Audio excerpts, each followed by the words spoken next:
Hello dear learners, welcome back to the part 4 video of chapter number 16, that is Air Around Us, of your class 6th textbook. Already we have learned about the importance of atmosphere. Now we are going to study about air pollution in part 4 video. What is air pollution? Air pollution पढ़ने से पहले हमको ये पता होना चाहिए कि pollution क्या है ना? पोल्यूशन जब तक हमको पता नहीं होगा हम कैसे बता पाएंगे कि एयर पोल्यूशन क्या है। तो पोल्यूशन है कि additional harmful substance in the air that make it dirty and unfit for consumption is known as pollution. The substance that cause pollution are called pollutants. जो substance pollution को cause करते हैं उनको हम बोलते हैं pollutants. There are various sources of pollution.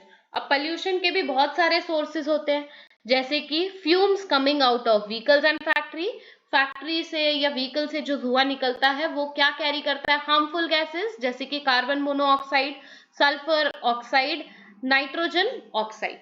ठीक है, ये सारी चीजें फैक्ट्री और व्हीकल से निकलते हुए धुएं में हार्मफुल गैसेस प्रेजेंट होती है, उससे पोल्यूशन हो सकता है। ठीक है, gases released from factories, factory से जो गैसेस रिलीज होती हैं वो, फिर smoke and harmful gases release due to burning of garbage, जब हम कचरा जलाते हैं तो वहां से निकलने वाला जो गैस है या स्मोक है वहां उससे पोल्यूशन होता है। ठीक है, then burning of coal and other petroleum product, जब हम कोल और दूसरे पेट्रोलियम प्रोडक्ट को बर्न करते हैं तो वहां से जो निकलता है स्मोक बोल दें या फिर गैसेस बोल दें, उससे भी पोल्यूशन होता है। अब जो पोल्यूशन है उससे क्या होता है, जो एयर की क्वालिटी होती है वो थोड़ी सी खराब हो जाती है ना। दिस कॉज रेस्पिरेटरी डिसीज, और इससे क्या होता है, रेस्पिरेटरी डिसीज होती है ह्यूमन बींग्स और एनिमल्स को। अब वो रेस्पिरेटरी डिसीज कौन कौन सी होंगी, कफ होगा, अस्थमा होगा। ठीक है, फिर दूसरी बात प्लांट्स को भी डैमेज होता है, क्रॉप्स जो होते हैं वो डैमेज हो जाते हैं। फिर ग्लोबली भी बहुत सारा नुकसान होता है, जैसे climatic change has occur due to air pollution, climatic changes भी हमको देखने मिलते हैं एयर पोल्यूशन के कारण। The change in the pattern of season, जो सीजन के पैटर्न में चेंजेस है वो अफेक्ट होता है। द प्रोडक्शन ऑफ क्रॉप, ये भी अफेक्ट होता है। जो सी वाटर का लेवल है वो भी इंक्रीज हो रहा है। ठीक है, फिर जो आपकी फ्लड है, ठीक है, और डिले रेनफॉल, ये सारे इंपैक्ट होते हैं high level of air pollution के।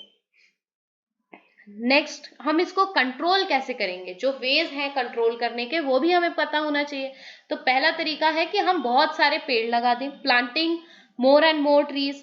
फिर हमको 3R का यूज करना है, किसका, 3Rs का। कौन से होते हैं बेटा वो 3Rs, रीयूज, रिसाइकल, रिड्यूस, है ना। Reduce, reuse and recycle the waste, ये सबसे सेफेस्ट वे है रिसाइकल गार्बेज करने का, गार्बेज को रिसाइकल करने का। Using public transport instead of private vehicle. ठीक है, फिर यूजिंग कारपूल्स, हम अपना प्राइवेट व्हीकल लेकर के ना जाएं, पब्लिक ट्रांसपोर्ट से अगर हम जा रहे हैं तो ज्यादा हम पोल्यूशन कंट्रोल कर पाएंगे।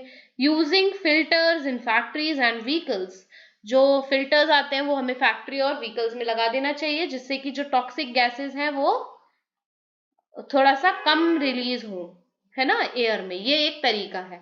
अब हम आ जाते हैं केस स्टडी में। तो एयर पोल्यूशन के लिए यहाँ पे एक केस स्टडी दी हुई है, इसको हम केस स्टडी वाले वीडियो जो अलग से बनाएंगे, आप बोलेंगे तो मैं इसको एक्सप्लेन कर दूंगी वहां पे। ठीक है, so the chapter is over here.